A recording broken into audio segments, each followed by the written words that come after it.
Y me agrada mucho, digamos, ver la cantidad de jóvenes y de todas las edades aquí, pero sobre todo jóvenes, atendiendo este evento tan importante. Entonces, pues yo soy nacido aquí en Tabío, criado aquí en Tabío, y es un gran honor para mí pues estar en estos recintos. Yo les contaba a mis estudiantes, que son mis amigos, que no entraba aquí desde que uno cantaba villancicos hace como 30 años, ¿no? Entonces, pues es interesante ver esta oportunidad nueva que tengo. Y digamos, esto es como un poquito una excusa para contarles acerca del trabajo que realizamos en la Universidad Nacional con mi grupo de investigación, pero también para compartir un poco con ustedes acerca de algunas expectativas de la ciencia en nuestro marco, ¿no? Es decir, yo no soy ni sociólogo de la ciencia, ni me dedico, yo me dedico a algunas cosas técnicas, pero eso no impide pues que uno mire en el contexto donde se desarrolla cuál es el papel fundamental que debería jugar las ciencias naturales en nuestro aprendizaje. Y escuchando a los compañeros anteriores, me venía mucho a la cabeza cuando siempre decimos países subdesarrollados. Entonces la pregunta sería, ¿cuál sería la causa de nuestro subdesarrollo? Porque ya llevamos décadas y décadas y décadas, siempre nos dicen, ustedes son países en vías de desarrollo. Y si nos acordamos hace 3 semanas, o un mes más o menos, nuestros campesinos, o sea, nuestros ancestros de todos aquí, yo creo que no hay ninguno, estaban parados en las calles porque ya no pueden vender sus productos, ¿no? Y eso contrapone ahora mucho, a mi modo de ver, de lo mucho que hablamos ahora de la tecnología. Ahorita vienen charlas sobre redes sociales, sobre todo este tipo de cosas. Y entonces, ¿cuál es como el papel fundamental, ¿no?, que uno debe asumir? Porque es muy, muy interesante ver, ¿no? Yo no uso por convicción, pero creo que si hay 40 millones de colombianos, debe haber unos 42 millones de celulares, ¿no? Y cuando uno pregunta de si alguien se entera cómo funciona el celular, curiosamente más del 95% pues ni sabe ni le interesa.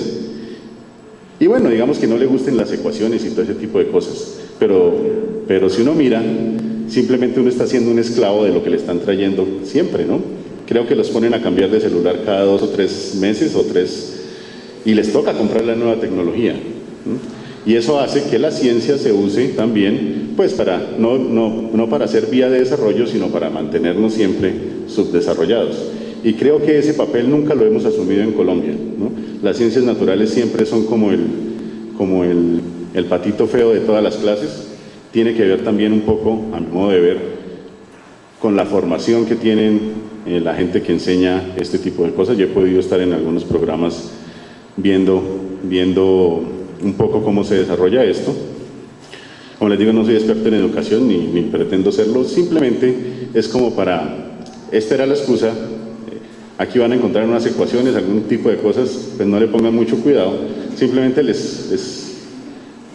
digamos, esta era la excusa para, aparte de visitar a Charito y a Don Efra, contarles un poco que sí es posible en América Latina y sí es posible en nuestras latitudes desarrollar la ciencia y que la ciencia sea ciencia de primer nivel, porque siempre estamos acostumbrados a que nos muestre los yanquis, como decían los compañeros, cómo lanzan el transbordador espacial, o los suizos cómo encontraron el bosón de Higgs, ¿no? O cantidad de descubrimientos que parecen ajenos a nosotros, ¿no es cierto?, que simplemente parecen hechos por extraterrestres, pero que realmente están muy cerca. Hay una anécdota del profesor Peter Higgs, la semana pasada, que le dieron su premio Nobel, y el tipo iba caminando por la calle. Fue un artículo del año 64, en el cual propuso un mecanismo para explicar algo que es muy cotidiano para todos, pero que no sabemos hasta el momento qué es.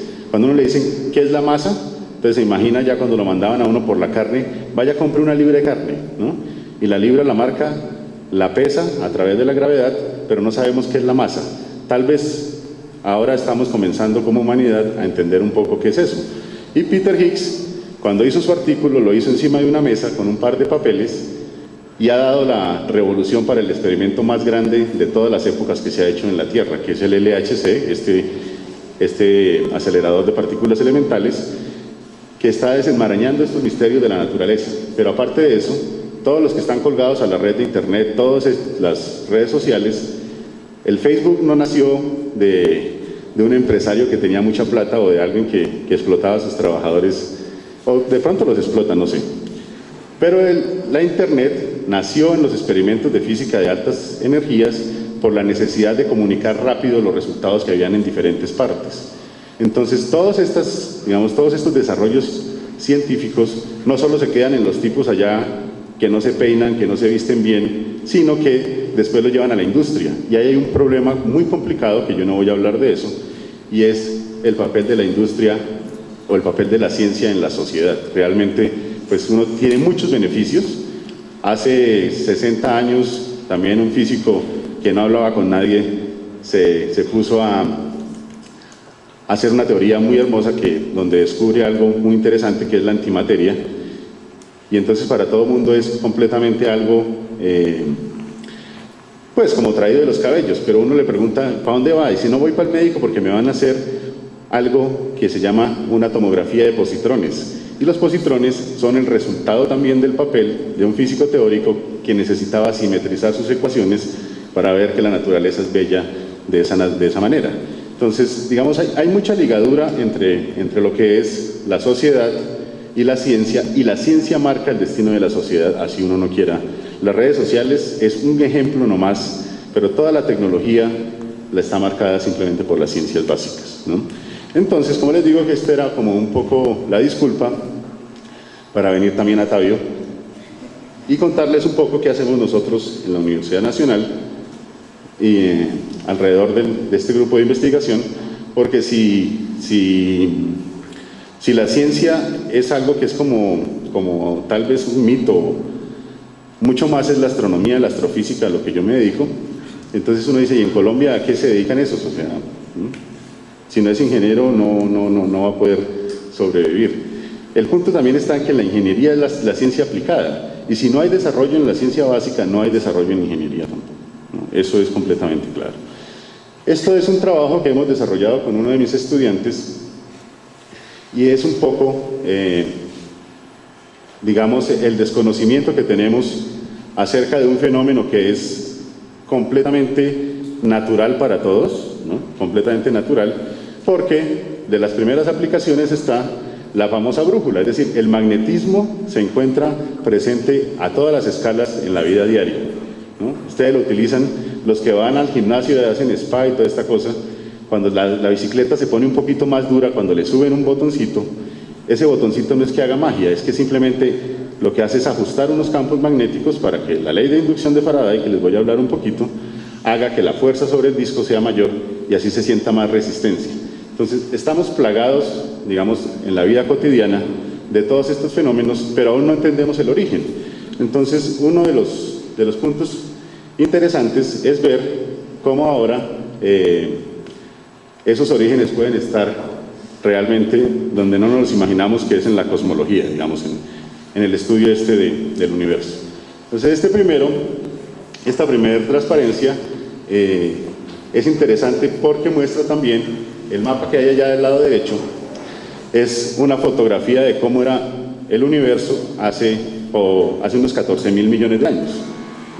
Y lo curioso de eso, y la coloqué a propósito, es porque cuando en los televisores muy antiguos, muy antiguos, de tubos, eso que le decía a uno, vaya, préndalo media hora antes para la novela, entonces lo prendían, tenía que esperar que calentara, ¿no? Y después empezaba la imagen. Cuando se acababa la programación quedaba el ruido, y ese ruido entonces uno empezaba a ver unos destellos que estaban allí,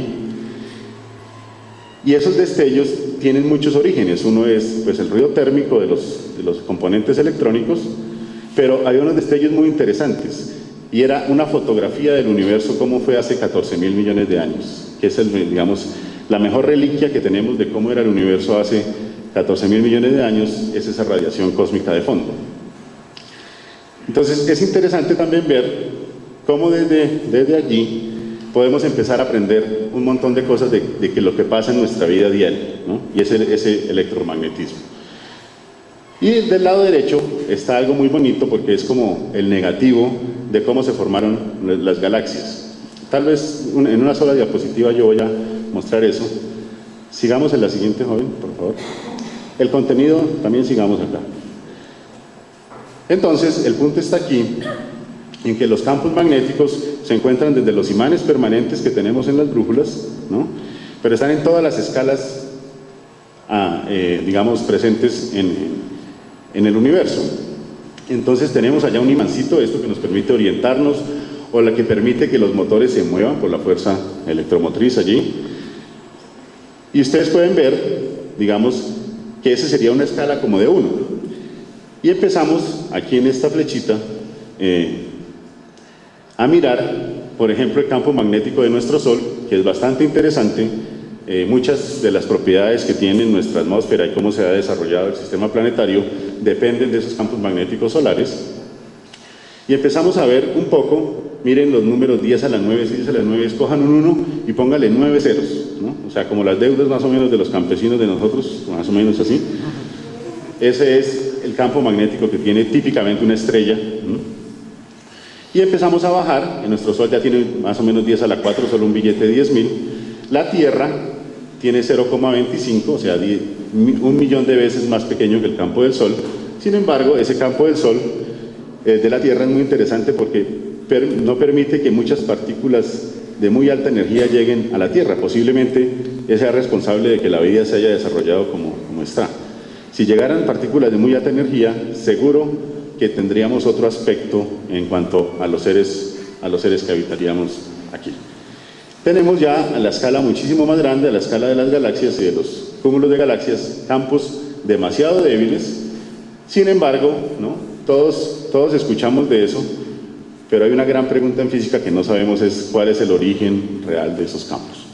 Entonces este trabajo trataba un poco alrededor de eso. Sigamos al siguiente. Muy bien, aquí está, ¿no? Y pues desafortunadamente no acaté a decirle a don Efra si podía levantarse. ¿Se acuerdan de las ciclas de los dínamos? La pregunta es, ¿quién le da la energía para convertir el movimiento en luz, en la farola que alumbra en la bicicleta? Y realmente es una de las primeras, o una aplicación muy cotidiana de estas leyes descubiertas por estos señores, ¿no? Que absolutamente gobiernan todos los fenómenos electromagnéticos. Es decir, la luz que vemos acá, la reflexión, los celulares, la televisión, todo eso está gobernado por ese conjunto de ecuaciones que las experimentaba este señor de allá arriba. Faraday tiene muchísimas aplicaciones, inclusive cotidianas de hoy. En las grandes hidroeléctricas están los experimentos de Faraday. Y pues había un loco de estos que no le importaba mucho la plata, pero se puso a ver cómo podía resumir los fenómenos del electromagnetismo en 4 ecuaciones fundamentales. Y esas 4 ecuaciones fundamentales que están allí explican no solo el movimiento de los motores, no solo las hidroeléctricas, sino también la generación, por ejemplo, de ondas electromagnéticas. Todo lo que ustedes se comunican cuando les suena el celular allí es una solución de ese conjunto de ecuaciones que están allí. Y es la primera teoría unificada en física, ¿no? Tenemos como físicos sueños de unificar las interacciones fundamentales. Conocemos 4 a la fecha. Las 4, la primera que se descubrió en la humanidad, la descubrió el mico que se cayó del árbol, es la gravedad, la más débil, pero la que gobierna todas las escalas del universo. Esa no sabemos qué es, esa sabemos cómo trabaja, ¿no? Pero no qué es. Esa ley 1 sobre r cuadrado es cómo trabaja, pero no sabemos hoy en día, y es uno de los sueños fundamentales, involucrar estas ecuaciones junto con las de la gravitación. Y eso es otro desarrollo científico. Alrededor de 1905, Einstein, que era un señor que no estaba ni en Princeton ni en Harvard, no tenía ni siquiera puesto de profesor, y los alemanes orientales no lo querían mucho, por indisciplinado también. Él, en una oficina de patentes, coge este 4 conjunto de ecuaciones y los mezcla para hacer una teoría bellísima que se llama la teoría de relatividad especial, donde nuevamente cambia el paradigma completamente de la naturaleza, ¿no? Y esos paradigmas se cambiaron con un experimento de un imán y una bobina, ¿no? Ese que hace que la bicicleta del papá tuviera luz, cuando uno la dañaba lo vaciaba. Eso estaba está reflejado en estas 4 ecuaciones. Y allí está la relatividad especial. ¿Cuál es el mensaje que hay detrás? Que uno siempre está pensando que la ciencia es ajena y que solo se hace en las grandes universidades o con los grandes proyectos de 10.000 millones de euros, ¿no? Pero realmente todas las ideas han nacido en el papel y en la mente de los físicos teóricos, absolutamente, ¿no? Después viene la gente hábil para hacer plata y realmente estas son las ecuaciones que más dan plata, ¿no? Esas escritas ahí. Todos los celulares, las comunicaciones, todos son conjunto, es solución de este conjunto, de estas ecuaciones. Sigamos adelante. Y aquí está, como era encuentro de filosofía, no mentira, es encuentro de filosofía, tal vez el filósofo natural más grande de todos los tiempos, natural, ¿no? Que es este señor, Sir Isaac Newton, que hacia los años de 1666, o sea, miren, y tenía más o menos 24, 25 años, escribió a lo que a mi modo es la obra monumental del pensamiento humano, que se llama así, Los principios matemáticos de la filosofía natural. Él fue el primero en empezar a dar, y la obra magna de él, ¿no? Yo comparo mucho sin ninguna pretensión de nada, y es ¿cuánta gente ha leído esta obra? Realmente, entonces lo mismo que le pregunta a uno mucho a la gente que va a la iglesia, ¿cuántos han leído toda la Biblia, no? Eso sacan un librito para que no lea toda la Biblia, el otro saca otro, y este se queda allí sin leer. Realmente esta obra, yo creo que se puede contar con las manos la gente que la ha leído en el mundo. Sin embargo, es la primera obra digamos, donde empieza la física moderna. Y allí está otra de las aplicaciones interesantes de esas ecuaciones anteriores, junto con las leyes del movimiento, dadas por este señor, y son las famosas hidroeléctricas, ¿no? Entonces, otra de las aplicaciones parecida al dínamo de la bicicleta está en la generación de toda la energía a través de la ley de inducción de Faraday. Sigamos. Y entonces, la pregunta es, ¿cómo se aplica esto en astrofísica? Este es un pobre señor que nadie le creyó esa ecuación que está ahí abajo, pero resume todos los fenómenos de la relatividad están metidos en esa ecuación que está ahí. Y digamos, así como la utilizan en las hidroeléctricas, nuestro trabajo es utilizar esta misma física para poder explicar estos fenómenos a nivel de las estrellas, las galaxias y este tipo de estructuras.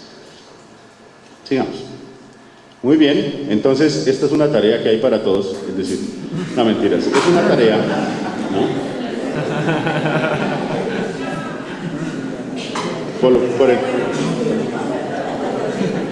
Por el cual los estudiantes lo odian a uno, ¿no? Entonces, ese man siempre coloca esas tareas difíciles.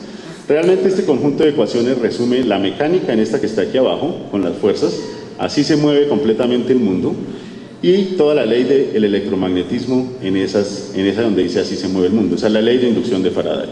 Y lo que quiero que miren ahí es que hay una B pequeñita, y esa B pequeñita refleja el movimiento. Ese movimiento de la rueda de la bicicleta del papá está metido ahí para poder generar estos campos magnéticos, ¿no?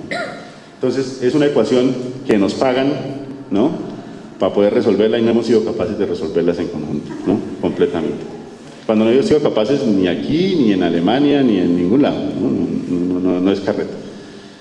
Muy bien, y del lado de allá está la gravitación, ¿no? Esa es la que más me gusta a mí, y esa es la que me tiene todos los días hasta las 11 de la noche más o menos pensando, y tampoco he podido resolverlo. Sigamos. Pero ¿cuáles son las aplicaciones de esto? Entonces, como les decía, van desde las brújulas, desde cualquier aparato, desde el motor, ¿no?, cualquier aparato electromagnético, las grandes hidroeléctricas, pero también nosotros en astrofísica tratamos de mirar si esto se puede llevar a explicar el origen de los campos magnéticos. Entonces, otra ecuación complicada, un teorema que se llama el dínamo alfa, y es ver cómo el movimiento se vuelve generador de esos campos magnéticos. ¿Por qué no picamos allá, en el que está allá arribita? Vamos a ver cómo el movimiento hace que un campo magnético de estos, esta es una simulación de esas ecuaciones hecha para el Sol, y mire cómo comienza el campo magnético y cómo el movimiento muy complicado del Sol, que no es un cuerpo rígido, bueno, todas estas cosas, hace que las líneas de campo se entorchen y tengan realmente una dinámica bien complicada.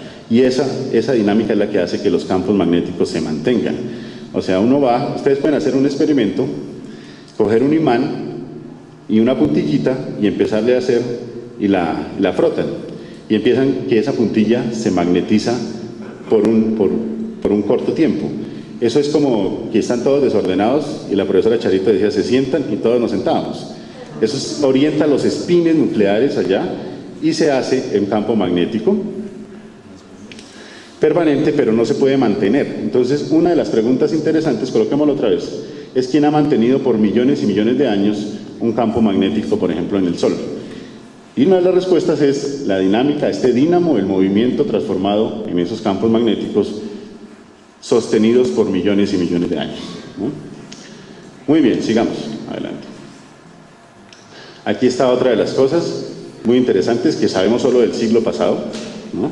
Y es que nuestra galaxia también tiene un campo magnético mucho más pequeño que el del Sol, y parece ser que estos movimientos turbulentos en los brazos espirales, responsables de la formación de estrellas, es decir, de allá venimos también nosotros, en la formación estelar, están muy influenciados por los campos magnéticos, pero todavía, para serles sincero, los astrofísicos no han sido capaces de resolver ni qué son las ondas de densidad para los brazos espirales, ni mucho menos, digamos, el mecanismo completo para mantener el campo escalar galáctico, ¿no? Entonces, trabajos hay por montones todavía. Y lo interesante es que se puede hacer desde una mesa, un escritorio, un tintico ahí al lado, y se puede uno dedicar a resolver esas ecuaciones. Ni los computadores, ni las empresas, ni nada de estas cosas, ¿no?, pueden hacer ningún diseño hasta que la gente no resuelva estas ecuaciones. No hay chance de hacerlo. Las empresas no invierten en, vaya, experimente a ver si de pronto sale esto o aquello. Lo primero que hacen es contratar y me hace un favor y me simula esto, y con la simulación construyo mi aparato, no al contrario, ¿no? Entonces, si esto no progresa, no va a progresar absolutamente la ciencia. Hace más o menos 2 meses me invitaron a Ibagué a dar una charla también allí de estas cosas, y hay un profesor muy famoso que es casado con una mujer colombiana, es el profesor John Ellis. El profesor John Ellis es el director del LHC, allá donde se descubrió el bosón de Higgs. Y él decía que es una pena que llevamos 100 años más o menos, en 1916 ya casi, se formuló la relatividad general, que es la teoría más preciosa de la física, y desde allí los físicos no hemos sido capaces de hacer un avance significativo. Por eso lo del bosón de Higgs realmente es algo muy interesante para poder entender ese origen que es la masa, por ejemplo, ¿no? Algunos tenemos más masa que otro, pero no sabemos qué es, básicamente. También pasa lo mismo con esto. Sigamos. Y entonces, este señor, que también es el otro hito, o por lo menos para mí el personaje en la ciencia,